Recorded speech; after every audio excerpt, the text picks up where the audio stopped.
I was looking at the calendar this morning, and specifically at today's date, or I guess the date for this deep dive, February 15th. And to me, historically, that's always just been the day after Valentine's Day. Right. Discount chocolate day. Discount chocolate day, exactly. It's the day you realize you forgot to make a reservation.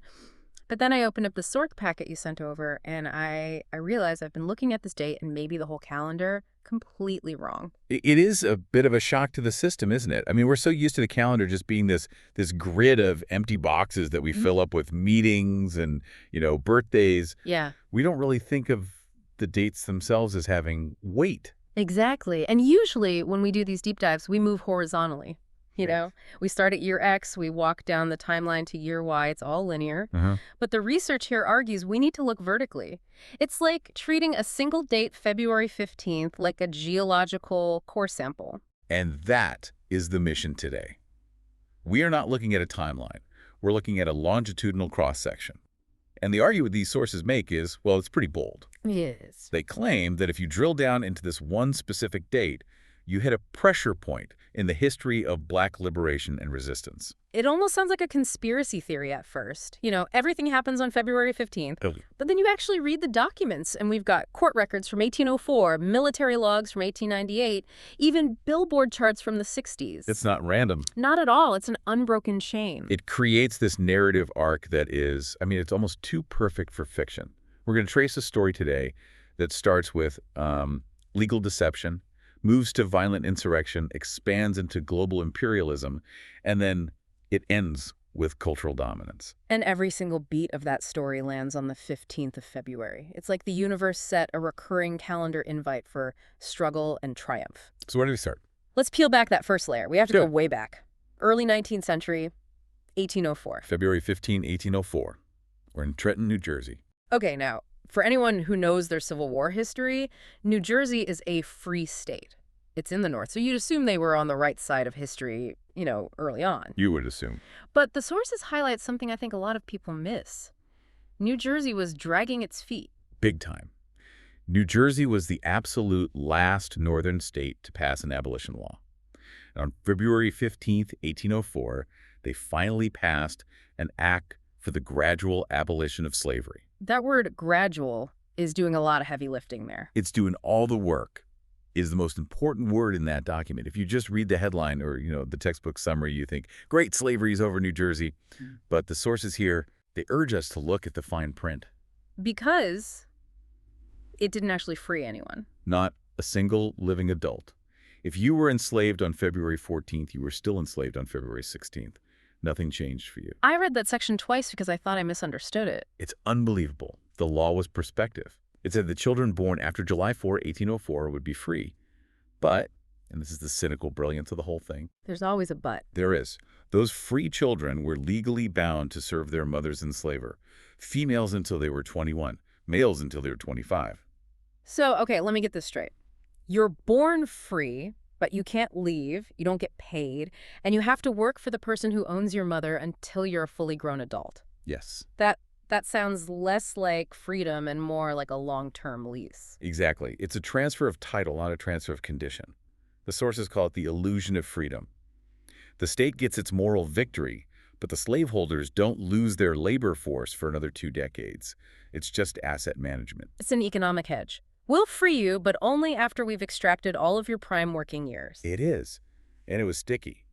The sources mention that even as late as 1846, New Jersey ended slavery again, but just replaced it with a status called apprenticeship for life. Apprenticeship for life. That sounds like something out of a Kafka novel. It's just branding. It's the legal system saying, we will change the name of your oppression, but we won't change the reality of it. Yeah. And that is why February 15th, 1804 is our anchor.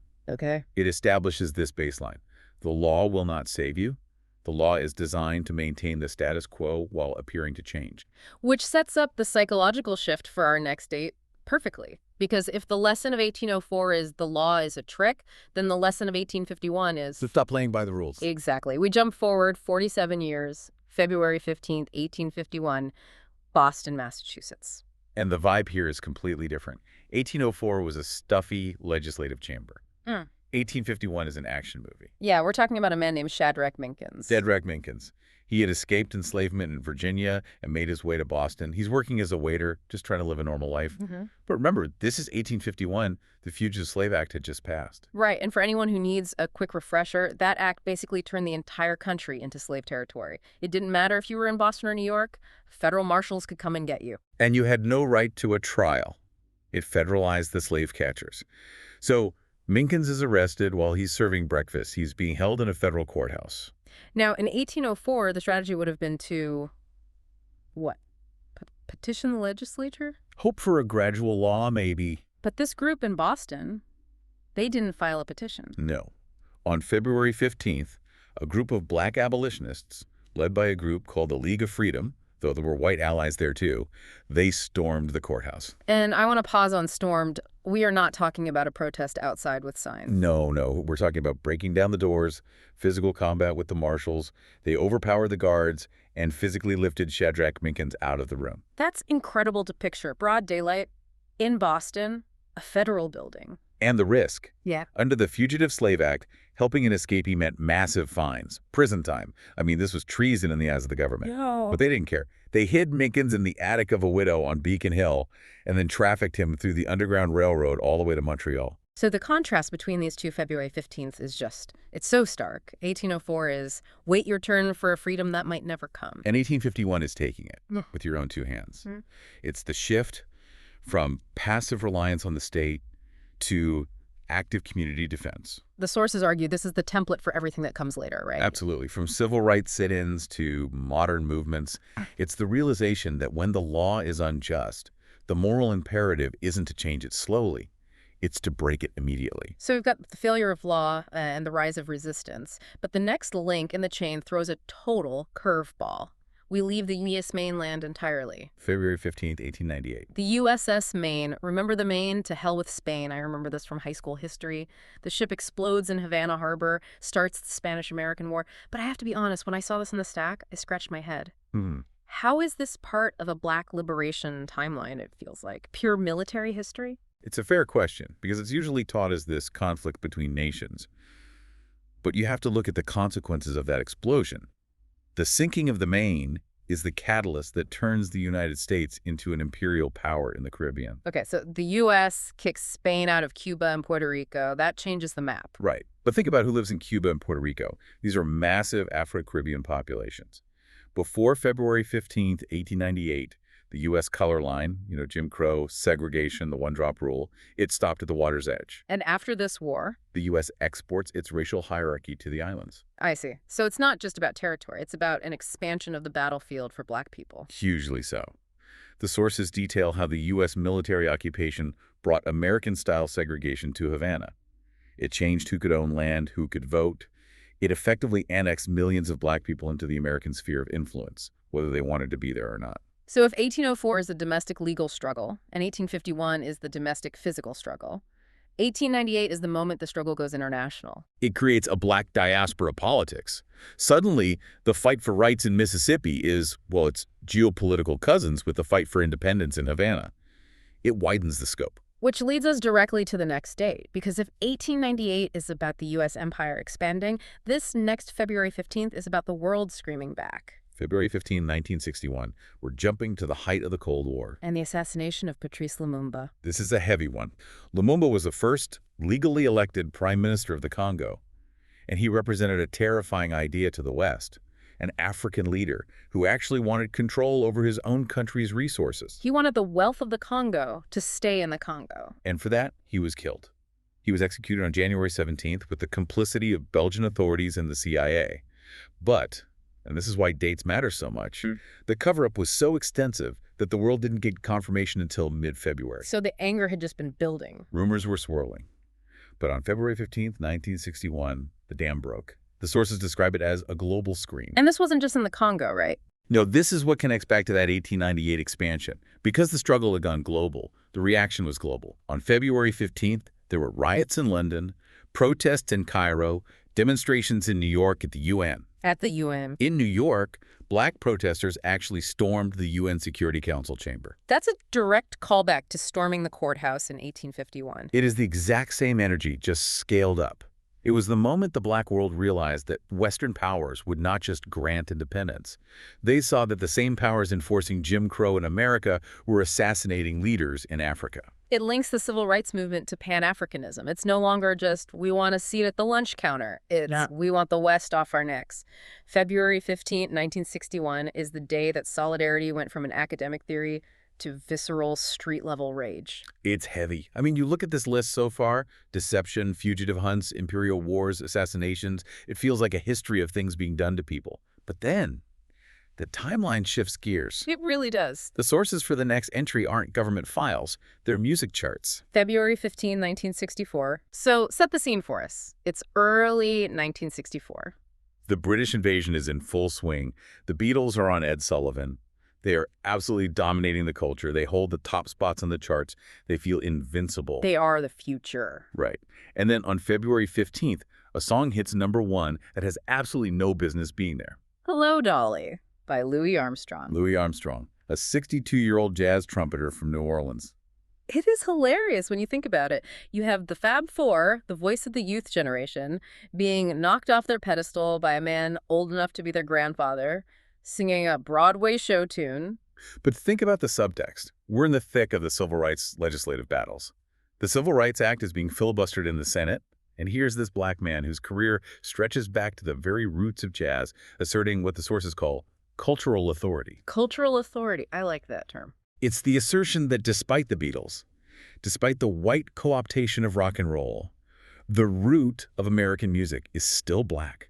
Armstrong taking that #1 spot is a reminder. It's saying, you can occupy the charts, but we built the foundation. It's a moment of victory. It's black joy breaking through the blockade. But history doesn't let us stay comfortable for long, does it? No, it doesn't. Because exactly 1 year later to the day, we get the other side of that coin. February 15th, 1965, the death of Nat King Cole. This one really struck me. He was so young. 45 years old, lung cancer. But the sources use his death to talk about the cost of pioneering, because Nat King Cole wasn't just a singer. No. He was the Jackie Robinson of television, the first black man to host a nationally broadcast variety show, The Nat King Cole Show. He was charming, talented, non-threatening. Everything the white establishment said a black entertainer should be. And yet, the show failed. It didn't fail because of ratings. It failed because they couldn't get sponsors. Madison Avenue explicitly said they were afraid of the South. They couldn't sell toothpaste if a black man was the one holding the box. So that's the paradox. You can have the cultural authority of Louis Armstrong, you can have the fame, but you still don't have the power to keep a TV show on the air. Cole was attacked on stage in Alabama. He couldn't buy a house in Los Angeles without neighbors protesting. His death on this February 15th serves as this somber check on the Armstrong victory. It reminds us that cultural visibility doesn't automatically equal safety or equality. It circles right back to that 1804 idea. You can be free on paper or famous on TV, but the system has ways of keeping you in check. It's a difference between representation and power. Representation is Louis Armstrong on the charts. Power is owning the station that plays the song. However, the timeline has one last entry, and I think this is the most poetic one in the whole stack. It really is. Because it brings us full circle, literally back to the geography where we started. February 15, 1968. We return to New Jersey. So keep 1804 in your mind. New Jersey passes a law saying black children are apprentices who must serve their masters. Flash forward 164 years to the day. What happens? Henry Lewis is named the music director of the New Jersey Symphony Orchestra. Which, in the classical music world, is a big deal. It's monumental. He was the first black conductor to lead a major American symphony. He later went on to conduct at the Met. But just sit with the imagery for a second. I'm picturing it. In 1804, the New Jersey legislature defines black people as subservient labor. In 1968, in that same state, a black man walks onto the stage. He doesn't pick up a shovel. He doesn't pick up a serving tray. He picks up a baton. And the entire orchestra follows him. He is in command.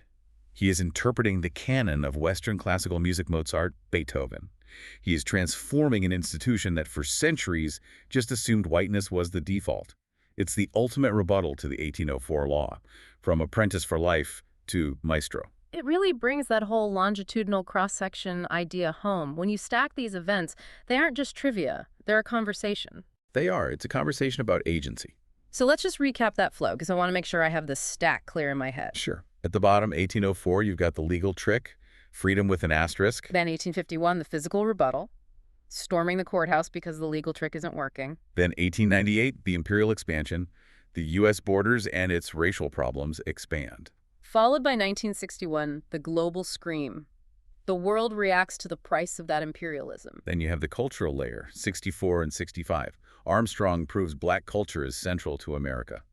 But Nat King Cole's death proves that culture alone isn't enough to protect you. Exactly. And finally, 1968, Henry Louis in New Jersey, taking the baton, taking control. It captures the whole spectrum of the struggle. Law, force, geopolitics, culture, and leadership, all on one square of the calendar. It really makes you wonder about the rest of the year. Well, that's the provocative question, isn't it? We picked February 15th because the sources were there, but what's hiding on, I don't know, March 12th? What connects the events of October 3rd? We tend to walk through our days thinking they are just days, empty containers for our meetings and coffee runs. Right. But history is sediment. It's layers under our feet. We're walking over these invisible chains of connection every single day. We just need to stop and dig a core sample to see them. Well, I am certainly never going to look at the day after Valentine's Day the same way again. It feels like we just uncovered a secret architecture to the month. I don't think I will either. It's a powerful reminder that history isn't just past, it's depth. Thank you for walking us through this stack. It's been a fascinating trip through time, all while standing still on one date. My pleasure. And to you listening, thanks for diving in with us. Next time you look at a date on your calendar, ask yourself, what else happened here? You might be surprised by the answer. Catch you on the next deep dive.